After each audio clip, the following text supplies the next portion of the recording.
मित्रांनो नमस्कार. Mutual fund सही आहे बाय सुनील भोसले या माझ्या यूट्यूब चॅनलवर आपलं सर्वांचं मनापासून स्वागत. मागील व्हिडिओमध्ये मी आपल्याला माझ्या संदर्भात माहिती दिली होती. ह्या व्हिडिओमध्ये आपण बघणार आहोत म्युच्युअल फंडाच्या इतिहासासंदर्भात. म्युच्युअल फंडाचा नक्की इतिहास काय आहे? त्याची सुरुवात कुठून झाली? कोणत्या देशामध्ये सर्वात पहिल्यांदा म्युच्युअल फंड हाऊस सुरुवात झाली? त्या संदर्भात आपण या व्हिडिओमध्ये जाणून घेऊ. चला तर मग सुरू करूया या म्युच्युअल फंडाच्या इतिहासासंदर्भात माहिती घेण्यासाठी. जर मित्रांनो आपल्याला असं वाटत असेल की म्युच्युअल फंडाची सुरुवात अमेरिकेत किंवा भारतामध्ये सर्वात पहिल्यांदा झाली, तर तसं नाही आहे.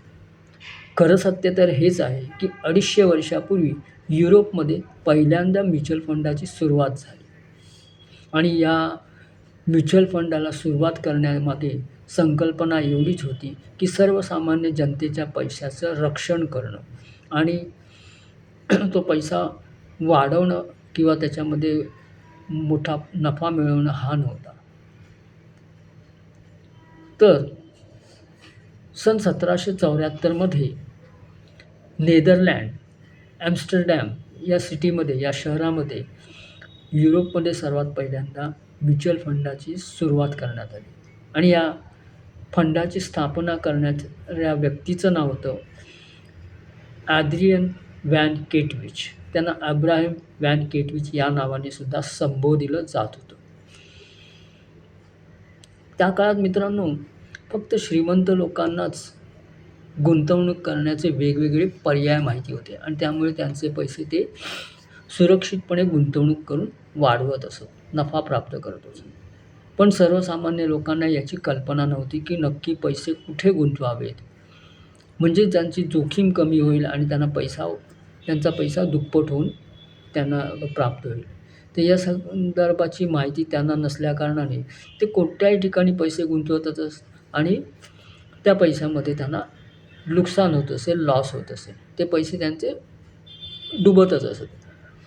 तर ॲड्रियन व्हॅन केटविच यांना एक संकल्पना सुचली आणि ती संकल्पना मित्रांनो अशी होती की समजा सर्वसामान्य जनतेने एकत्रित होऊन थोडे थोडे पैसे जमा केले आणि वेगवेगळ्या क्षेत्रामध्ये समजा हे पैसे गुंतवले, तर होईल काय, त्यांच्या पैशाची जोखीम कमी होईल, त्यांचे पैसे वाढतील सुद्धा आणि सुरक्षित राहतील. हा त्यामागचा उद्देश होता. आणि त्या संकल्पनेने सर ॲड्रियन व्हॅन केटविच यांनी हा फंड हाऊसची सुरुवात केली आणि त्या फंड हाऊसचं नाव होतं एन्ड्रॅक्ट मार्क्ट. म्हणजेच याचा अर्थ असा होतो की एकत्रित संघटितपणे केलेल्या बचतीची ताकद, युनिटी क्रिएट्स स्ट्रेंथ, असं त्याचं नाव होतं, अर्थ होता.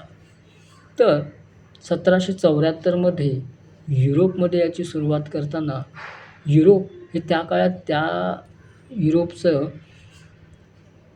फायनान्शियल सेंटर होतं, म्हणजे वित्तीय केंद्र होतं, म्हणून त्याची सुरुवातसुद्धा तिथूनच झाली.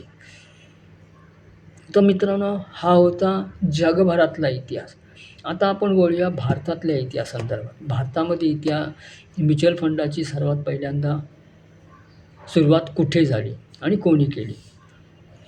तर भारतामध्ये सन 1963मध्ये भारत सरकार आणि रिझर्व्ह बँक ऑफ इंडिया यांच्या संयुक्त उपक्रमाने पहिल्या म्युच्युअल फंड हाऊसची सुरुवात झाली आणि त्या म्युच्युअल फंड हाऊसचं नाव होतं unit trust of India, UTI आपण शॉर्ट फॉर्ममध्ये म्हणतो त्याला. तर युनिट ट्रस्ट ऑफ इंडिया सुरू करण्यामागे भारत सरकारची संकल्पना एकच होती आणि ती म्हणजे नफा मिळवण्या नव्हती, तर सर्वसामान्य जनतेला बचत करण्याची सवय लावावी. नंबर 2, सर्वसामान्य जनतेकडून जो आलेला पैसा आहे तो देशाच्या सर्वांगीण विकासासाठी लावणं. नंबर 3, फक्त बँकांवर, वित्तीय संस्थांवरच अवलंबून न राहणे. आणि नंबर 4, सर्वात महत्त्वाचं, सर्वसामान्य जनतेलासुद्धा भांडवलशाही बाजारामध्ये हिस्सेदारी प्राप्त व्हावी. तर आता यामागे संकल्पना अशी होती की सर्वसामान्य जनतेकडे तर एवढा पैसा नव्हता. पण मग काय, त्यांना भांडवलशाही जगामध्ये गुंतवणूक करता येणार नाही का? त्याचे मालकी हक्क त्यांना थोड्या प्रमाणात पण प्राप्त होणार की नाही? तर होऊ शकणार. ते कसं? तर त्यांनी समजा एखाद्या फंड हाऊसमध्ये गुंतवणूक केली, तर त्या फंडाचे ते हिस्सेदार होणार. तेवढ्या अंशाने ते हिस्सेदार होऊ शकतात. ही त्याच्यामागे संकल्पना होती. तर मित्रांनो, हा होता भारताचा इतिहास. भारतामध्ये म्युच्युअल फंडाची सुरुवात झाली आणि अशा प्रकारे जी तुम्हाला माहिती आजपर्यंत मला वाटत नाही कोणत्या यूट्यूबरने ही माहिती तुमच्यापर्यंत आणली असेल. जर समजा तुम्हाला ही माहिती आधीपासून होती असेल, तर मला नक्की कमेंट बॉक्समध्ये लिहून टाका, की हे तुम्हाला माहीत होतं म्हणून. आणि तुम्ही कोणत्या विभागातून, कोणत्या शहरातून बघताय, मुंबईतून बघत असाल तर कुठून बघताय? माहीम, माटुंगा, दादर वगैरे कोणत्या एरियामधनं बघताय, त्या एरियाचं नाव लिहा. गावातून खेडेगावातून बघत असाल तर त्या गावाचं नाव लिहा.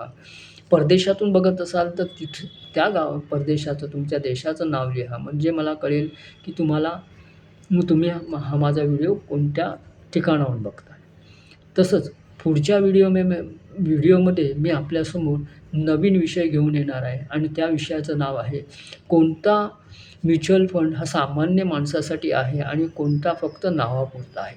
आता या टॅगलाईनवरून तुम्हाला समजलंच असेल की मला नक्की काय म्हणायचं आहे, की म्युच्युअल फंडामध्ये अशीच डोळे बंद करून केलेली गुंतवणूक मनुष्याला ताकद निर्माण करून देणार नाही. एक वित्तीय